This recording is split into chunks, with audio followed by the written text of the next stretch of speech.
People in red states don't want you to die.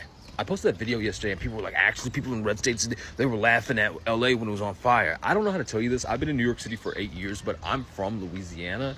Do you guys now realize there are diverse communities in the South? Not only that, but in the majority of these states, it's like 40-something% of people voted for Kamala Harris and then 50-something% of people voted for Trump, right? So if your logic is, oh, those states didn't vote for Kamala, so whatever happens to them is fine, it doesn't even fucking make sense because damn near half the people there are suffering no matter what. And on top of that, these states are the ones with the most voter disenfranchisement and the most voter suppression. They make it particularly hard for people to vote, and it's also where a lot of migrants are. Your perception of the South as just this backward place full of bigots rather than a place where the right has maintained political power forcibly since the 1800s is wild. Conservatives have held power in the South since the failures of Reconstruction, yet you look at this as like morality failures. Over half of the United States black population lives in those southern states. Your idea of the South is divorced from reality. What is the biggest lie you believed about Democrats until you actually did your own research and learned that you were wrong? I'll go first. I didn't really pay attention to politics and because I didn't have to,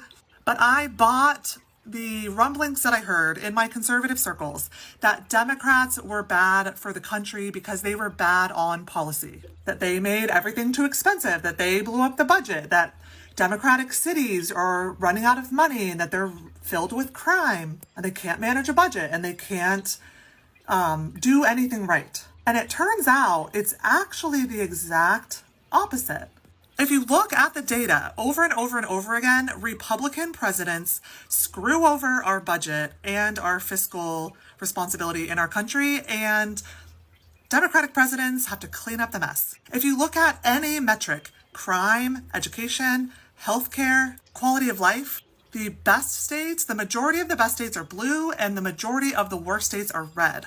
The southern states, the southern red states, have the highest rates of violent crime, the lowest rates of education, the worst healthcare and health outcomes. And yet they sit on their high horses and point fingers at the blue cities in California and New York and the coastal elites and blame those folks for their problems instead of looking at the real cause of their problems, which is the policies of their Republican governors and their Republican government officials in their states. How do we know? Because in the majority of blue states, exact opposite. Best education, best healthcare, best quality of life, lowest crime.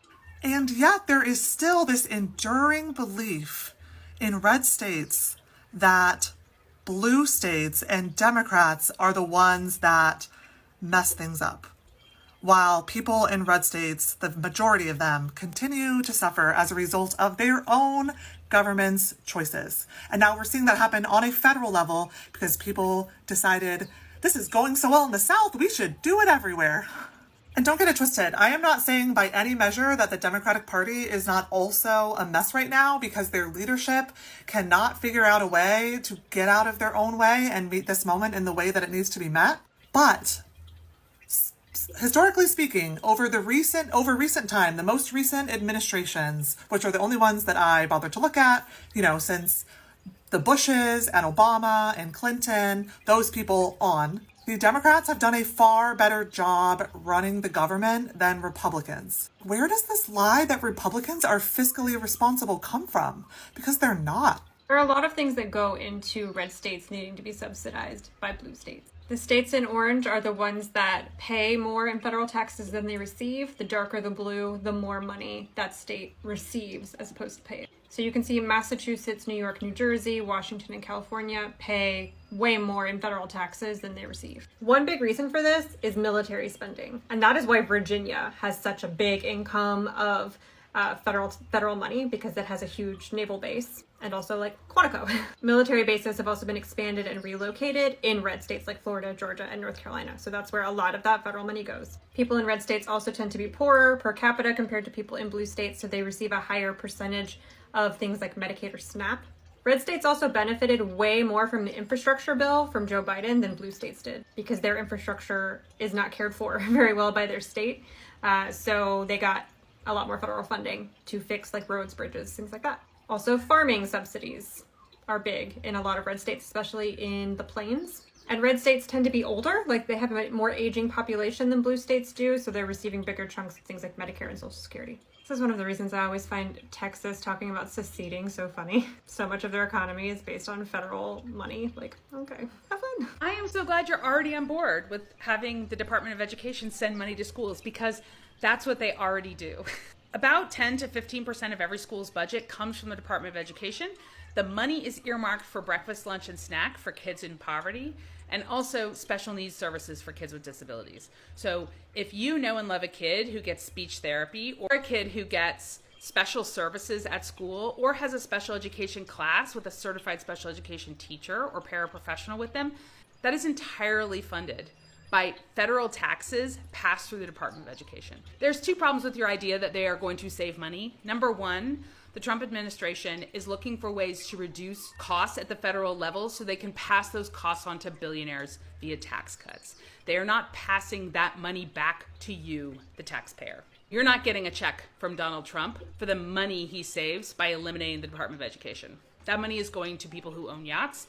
And I am sorry to break it to you, but you don't seem like somebody that has a yacht. The other thing is, we still have to follow federal laws, even if we don't get federal funding. So schools can't just decide not to offer speech therapy for kids who need it. They can't just not have special education certified teachers with special education students. You cannot opt out of ADA and IDEA, which is the Americans with Disabilities Act. Basically, schools are going to have to keep doing this, which means your state taxes are going to go up. If you're in a red state, your taxes are going to go up even more than in blue states for two reasons. One is red states take more money from the federal government than they give. Blue state taxes are currently going to fund red state special education students, red state students in poverty, because red states have a lower tax base. They contribute less to the federal government. So that's one reason in red states you're in trouble, because you rely on blue state tax dollars to actually run your schools. The other thing is state taxes in red states, very low. That's how Republican governors get elected, is they promise low taxes. Well, let me tell you what's going to happen when the Department of Education at the federal level goes away. All the things that used to pay for are going to have to be paid for by the states. Hello everyone, it's Anthony. Welcome back to my YouTube channel. And as usual, we make videos highlighting the issues that are affecting Americans in general. And today we are looking at how the red states are collapsing before our eyes. What Republicans have been able to do is maintain the southern states, and mid-belt states red for long. Here you find even illegal immigrants, people with work visas, and people with green card vehemently supporting the Republican Party. Excessive and intentional gerrymandering in states such as Alabama, South Carolina, Louisiana, Texas, name them, have made Latino and Black voters lack a national voice. I noticed on my People's Sick Day post is Maga swears liberals are lazy. They claim we just want handouts and that us not working won't affect anything. But baby, I've seen the numbers, and let's be real, red states are the most impoverished and are living off of blue states. The poorest states in America are Mississippi, Louisiana, Kentucky, and Alabama. And let's not forget West Virginia. All deep red states. And guess what? All ranked at the bottom for education. So you're broke and underfunded, yet you blame liberals. Make it make sense. Mississippi gets $2.02 back for every dollar they spend in federal taxes. West Virginia, $2.36. Meanwhile, California only gets 75 cents back per dollar they spend in federal taxes, and New York gets 84 cents. Red states are living off of blue states' money, and that's a fact. Y'all hate the Department of Education so much, maybe that's why your schools are struggling. You hate big government, but your states love cashing those government checks. Let's be honest, the real welfare queens are wearing the red hats. So the next time someone calls liberals crazy, just show them this. Give them the facts. The only thing red states lead in is poverty, poor education, and hypocrisy. So share this before the red states cut the Wi-Fi. So while we've all been distracted by what's going on in the national news cycle, Republicans in red states have been waging an extremist war against women. Republican state legislatures have introduced bills that would ban hormonal birth control, make it harder or impossible for pregnant women to get divorced, make it harder for women to get divorced across the board, and also make it harder for women to get their kids in a divorce even if they've been abused. They've been able to avoid the outrage and the scrutiny here by going after these rights covertly, specifically attacking the really niche legal theories that they rest on. For example, most people don't understand that it's no-fault divorce laws that allow women to seek a divorce and a dissolution of marriage without having to actually prove in court to a high legal standard that there's been infidelity, that they've been abused, or that they've been abandoned. They're trying to take us back to a time where women can't get a divorce unless they can prove wrongdoing and they're believed by a court of law, and we know how often that happens. What I think is the most horrifying and dangerous thing here, though, is that many of these red states are changing their well-established custody laws that were designed to protect the best interests of the child in order to basically intimidate women into staying married. The custody standard in most states is literally called the best interests of the child, meaning that the child will split their time between parents in the way that is best for their physical, emotional well-being. Many red states have abandoned that standard in favor of a 50-50 custody presumption, which may sound great and fair on the surface, but what happens when one parent has a history of violence or emotional abuse, but they still get 50% of the time automatically? Anyone who thinks about that for more than 2 seconds will realize that that obviously discourages women from leaving abusive relationships because their children will have to spend 50% of their time alone with that person. And it should be shocking to no one that in those states, divorce rates have gone down drastically, but domestic violence fatalities have gone up. Women are fighting for their lives, literally. They're passing laws to keep us pregnant, then keep us married, then keep us trapped there with our kids, no matter what. This is at the same time they're preaching to women online that you shouldn't work, you should be dependent on your husband, and you shouldn't want to have any independence because that's just the woke mind virus. My point is that this is a sophisticated attack on vulnerable women that's happening very quietly and very quickly, and the rest of us need to wake up and speak up before it's too late. You have got to hear this. And if Democratic candidates and current politicians don't start fucking talking like this, they can just go take a hike. This is courtesy of Susan Polis. I don't know who she is, but this is a blockbuster write-up. Here you go. Oh, so now you care about federal funding. That's cute. Let's talk about California, the state everyone loves to roast but can't live without. While folks in red states rage about liberal elites and big government, California quietly cuts the checks that keeps their towns running. Fact. California pays over $80 billion more in federal taxes than it gets back. That's not generosity. That's subsidizing dysfunction. Meanwhile, Kentucky gets $3.35 for every $1 paid. Mississippi basically double dips on federal aid. West Virginia, Alabama, Arkansas, inhaling federal cash like it's oxygen.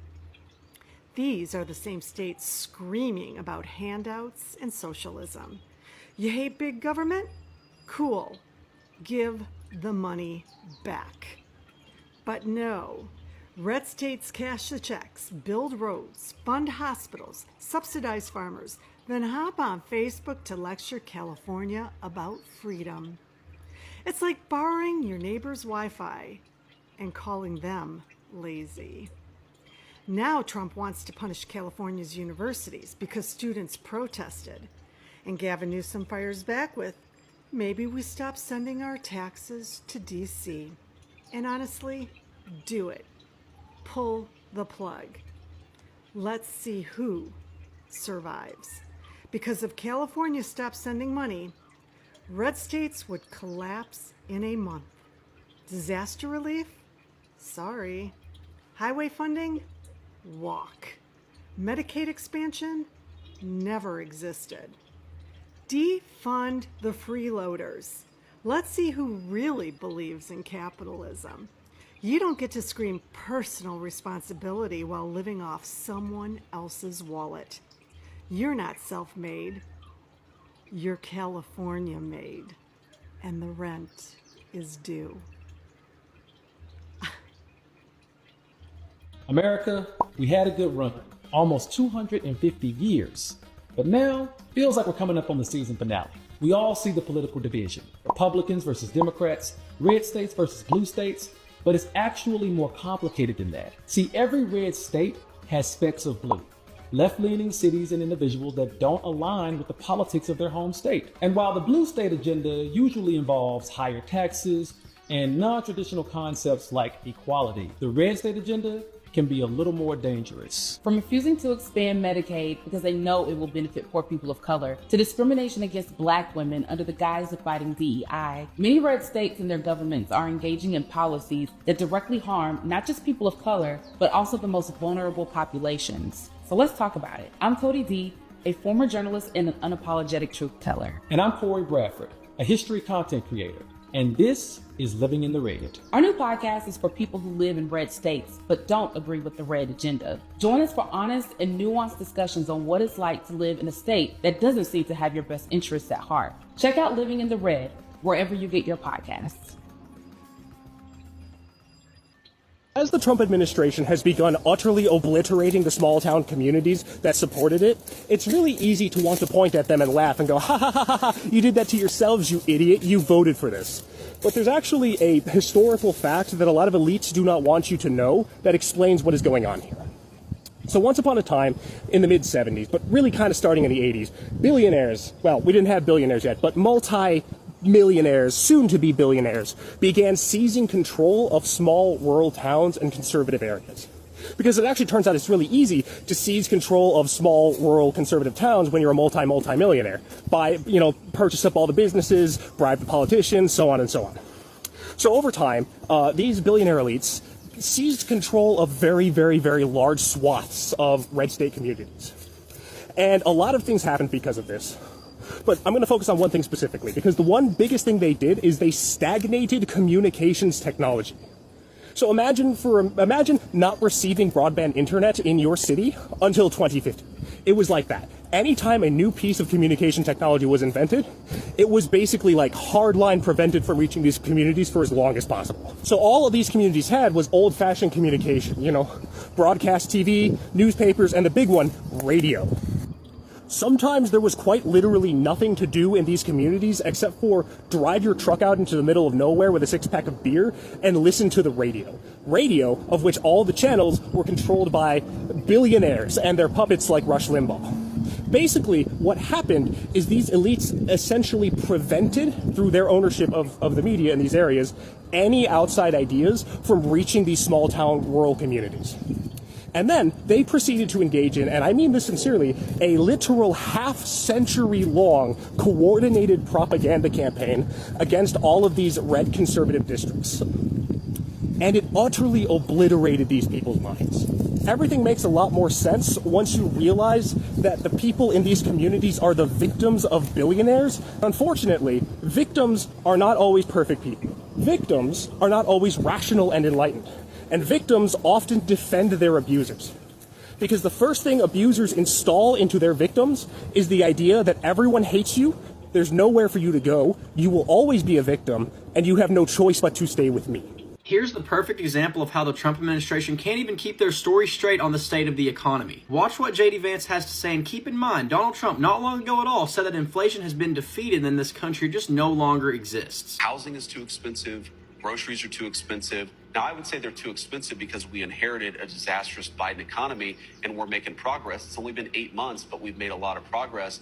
But unless we give young people a stake in the future, we can't dismiss their concerns as socialism. They're going to... But wait, I thought prices were going down and inflation has been defeated. What happened to all of that? Now he's trying to claim that everything's going so bad in this country that he doesn't even blame the younger generations for wanting socialism. And at the same time, Donald Trump is claiming inflation is completely gone. It's been defeated. They don't even have to worry about it anymore. And prices are down lower than they've ever been. It's also really pathetic that J.D. Vance is trying to blame Joe Biden for all of this. The country was in a much better state, economically speaking, when he left office. Also, prices are not going down right now, they're going up, and that is a direct result of Donald Trump's insane trade wars and tariffs. Farmers are going bankrupt at rates we haven't seen in decades. Small businesses are getting absolutely crushed, and the American people are noticing these increased prices in their everyday lives. It's gotten so bad that even Fox News polls can't save Donald Trump anymore. People were asked if this administration has made the economy better or worse, and So thank you everyone if you have watched this video to the end. My name is Anthony, and Let's analyze. So, how many of you have been to these red states? Or how many of you are blue dots in red states? Tell me in the comment section. These are states for long which have been able to maintain low ranks when it comes to education, healthcare, infrastructure in general, and even the quality of living standards, whereby people have been clustered together for long. These guys literally haven't traveled much beyond their states to find out what goes on beyond their Maga cult, to find out there are states where the government care for their citizens. And now we are here. Time for them to have zero assets and zero net worth. In fact, I saw the other day they were celebrating the abolishment of federal income tax, which would literally bankrupt the red state since they depend on blue states for funding. Yes, they are happy to enjoy the lowest tax rates in the country, but that is all a plan to hoodwink them into forgetting the real issues affecting them. Poor funding towards healthcare, towards education, and towards infrastructure. But even without income taxes, funding has to come from somewhere. That means that sales and property taxes have to go up. That means the poor have to pay more and the rich have to pay less. And that's, guys, are friends, followers, subscribers, what we call regressive tax. And Maga doesn't understand a thing. Now I'm seeing farmers are crying. In these red states, Maga farmers all over, they are crying. And you know what? They refused to forgive my student loans because no one told me to go to school. The same way I didn't tell anyone to become a farmer. The new welfare queens, despite the Republican Party campaigning against socialism. So to everyone who is watching my videos, ensure that you subscribe, you comment, and you engage in our community post, because we have a vibrant community down there. So until the next video, thank you for your attention to this matter.